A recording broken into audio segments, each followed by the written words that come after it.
ان میں پہلی نشانی دخان ہے، جو ایک بڑا دھواں ہوگا جو ظاہر ہو کر مشرق سے مغرب تک تمام زمین پر چھا جائے گا اور مسلسل 40 روز تک چھایا رہے گا۔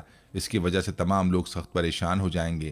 مسلمان تو صرف دماغ و حواس کی کدورت اور زکام میں مبتلا ہوں گے، مگر منافقین و کفار بے ہوش ہو جائیں گے، اور ان کے ہوش و حواس اس طرح ہو جائیں گے کہ بعضوں کو کئی دن تک ہوش نہیں آئے گا۔ یاد رہے اس دھوئیں کا نام دخان ہے، جیسا کہ اس دھوئیں کا ذکر قرآن پاک کی سورہ دخان کی آیت نمبر 10 میں بھی موجود ہے، اور حضرت حذیفہ رضی اللہ عنہ اور ان کے تابعین کے قول کے مطابق اس آیت میں اسی دھوئیں کا اشارہ کیا گیا ہے۔ اس آیت میں اللہ تعالیٰ کا ارشاد ہے، سو آپ اس دن کا انتظار کیجئے جب آسمان واضح دھواں لائے گا جو لوگوں کو ڈھانپ لے گا، یہ ہے دردناک عذاب۔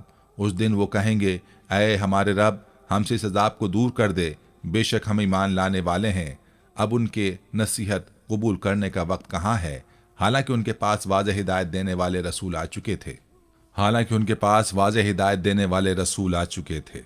پھر انہوں نے اس رسول سے اعراض کیا اور کہا، یہ سکھائے ہوئے دیوانے ہیں۔ سورہ دخان آیت 10 سے 14۔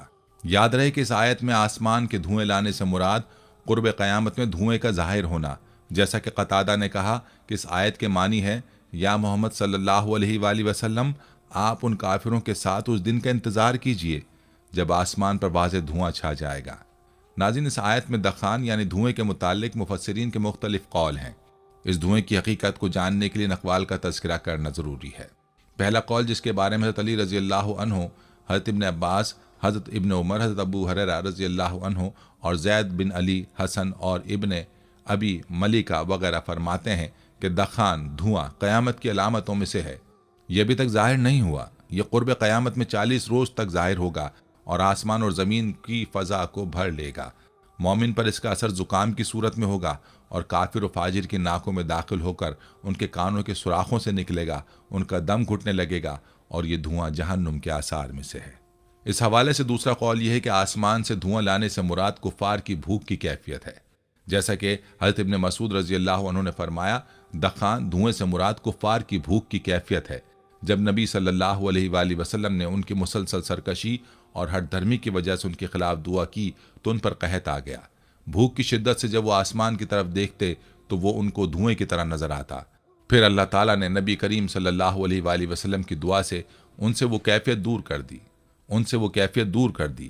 اگر اس سے مراد قیامت کا دھواں ہوتا تو وہ ان سے دور نہ ہوتا۔